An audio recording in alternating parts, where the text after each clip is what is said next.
Биз бир мындай трапецияга мисал чыгарып көрөлү. Номер биринчи мисал болсун.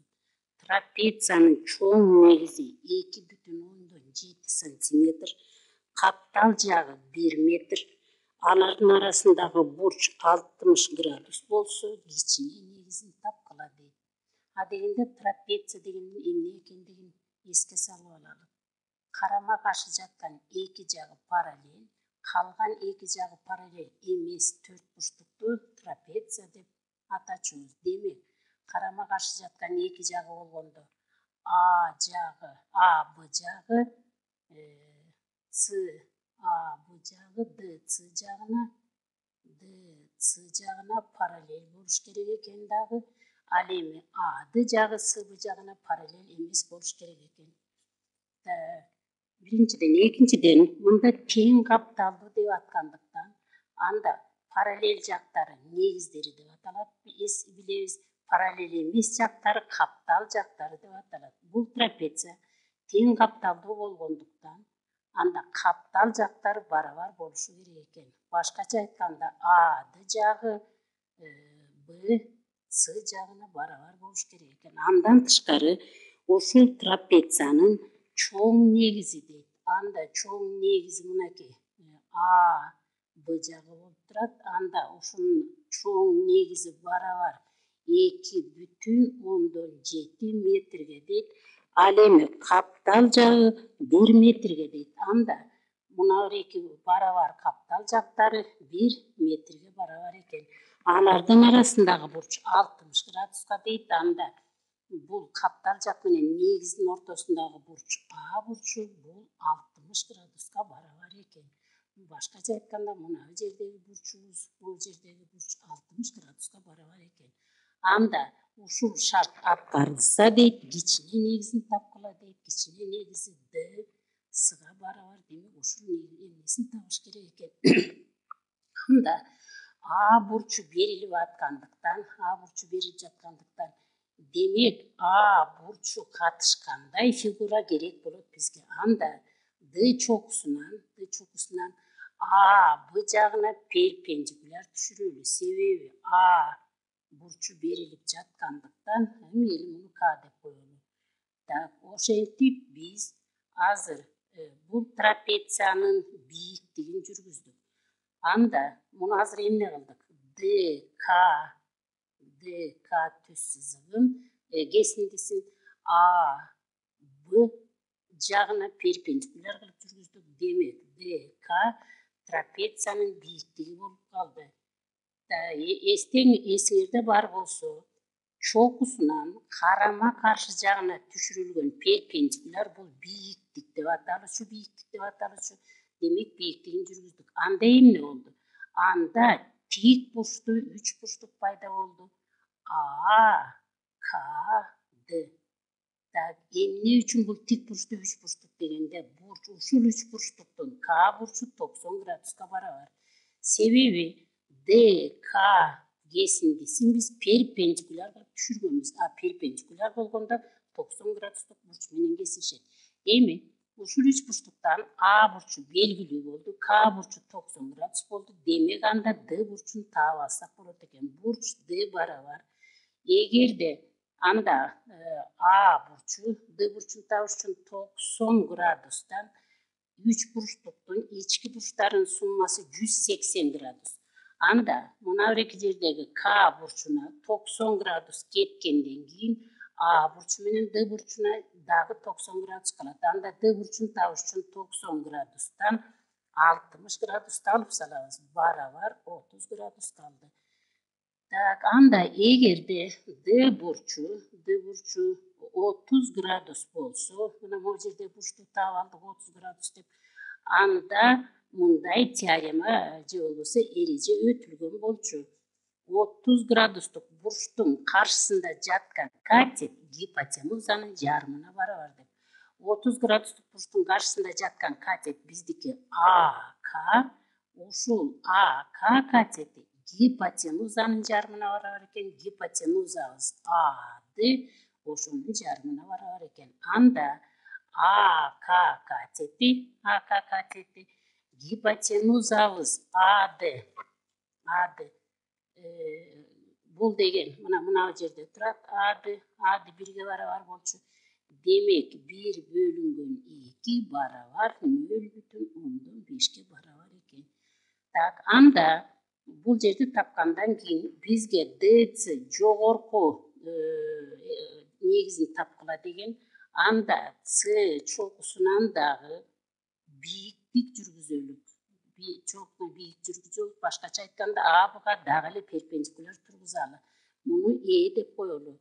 Анда бул тең капталдуу болгондуктан, тең капталдуу трапеция болуп аткандыктан АК кесиндиси ЕБ кесиндисине барабар болот. Ошентип КЕ кесиндиси трапециянын кичине негизи ДЦга барабар болуп калды.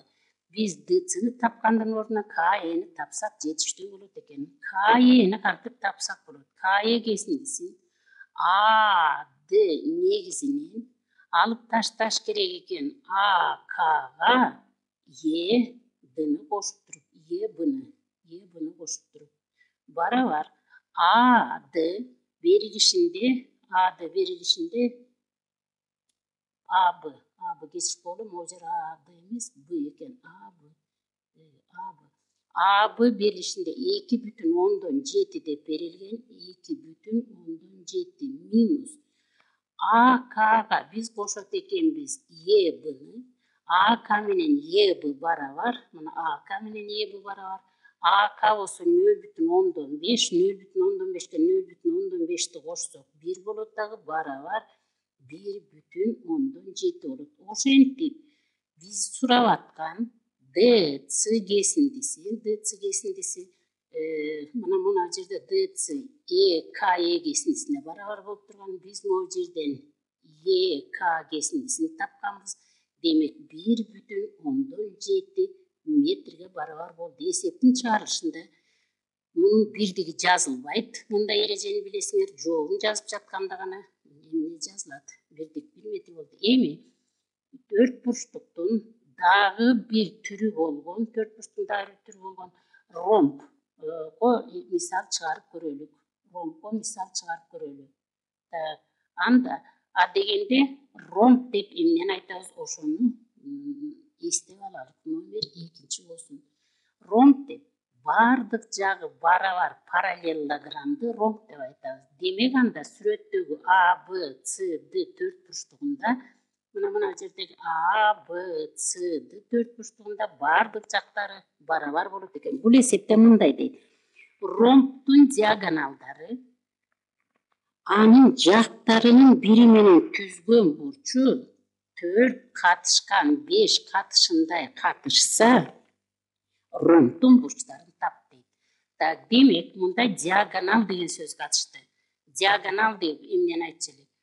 Карама каршы чокуну туташтырган кесинди диагонал деп аталчу. Демек карама каршы кесиндини чокуну карама каршы чокуну АЦ жана БД кесиндилери туташтырып турат. Ошондуктан булар диагоналдар болот экен. Диагонал болот экен.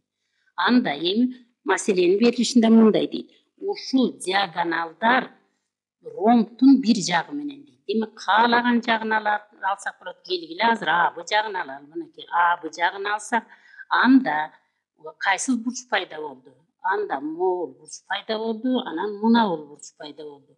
Ушул бурчтар 4 катышкан 5 катышындай катышат экен.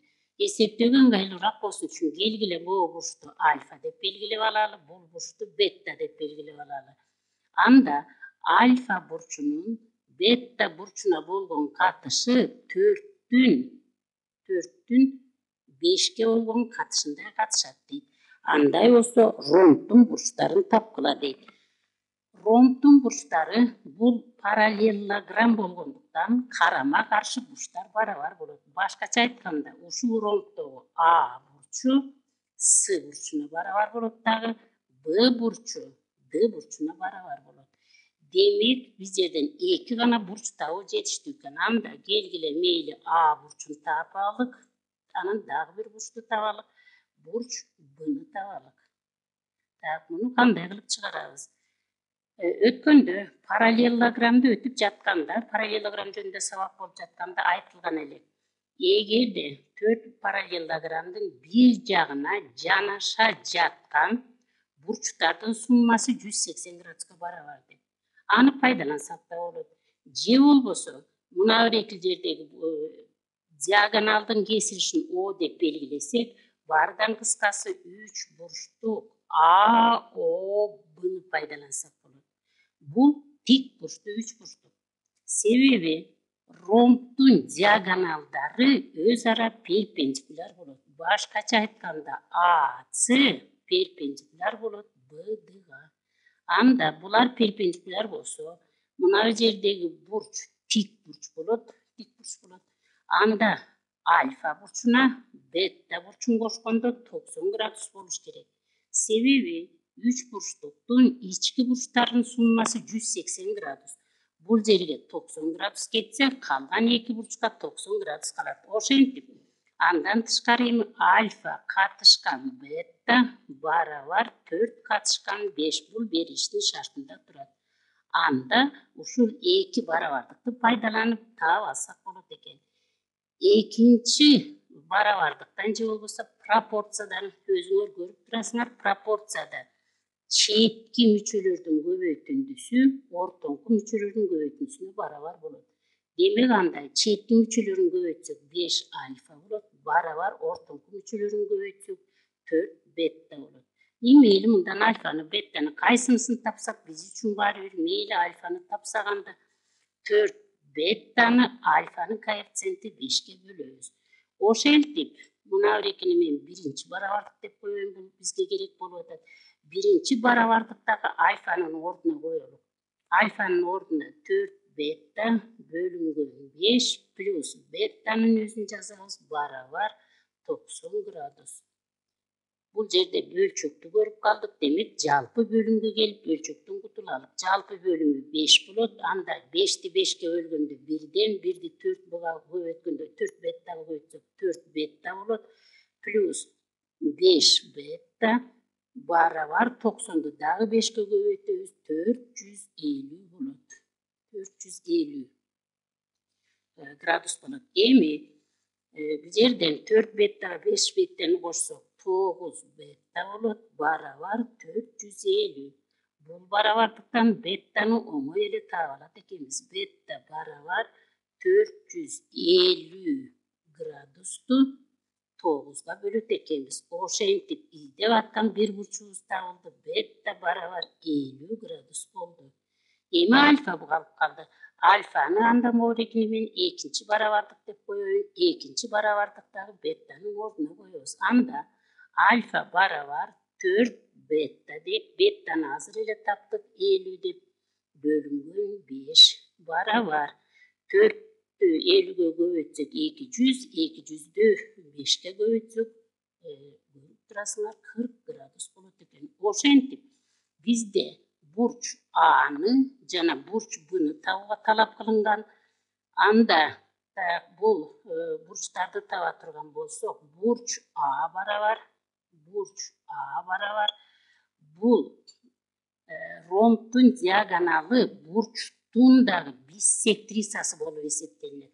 Анда А бурчунун төмөн жагы да альфага барабар болуп калат дагы, альфаны 2ге көбөйтүп калат экенбиз. Анда 80 градус болот экен. Кайра кайталайм. Ромбдун диагоналдары бурчунун биссектрисасы болот. А биссектриса болсо бурчту тең 2ге бөлөт. Б бурчун табыш үчүн анда бул жагы жарымы бетта болсо, бул жагы да беттага барабар болот. Себеби бул Б'ди биссектриса болуп тең 2ге бөлүп калды. Беттаны 2ге көбөйтөт экенбиз. Бетта 50 болуп турат. Анда бурч Бны табыш үчүн аны 2ге көбөйтүп койсок 100 градус болот экен. Ошентип бизге берилген ромбдун бурчтарын таптык.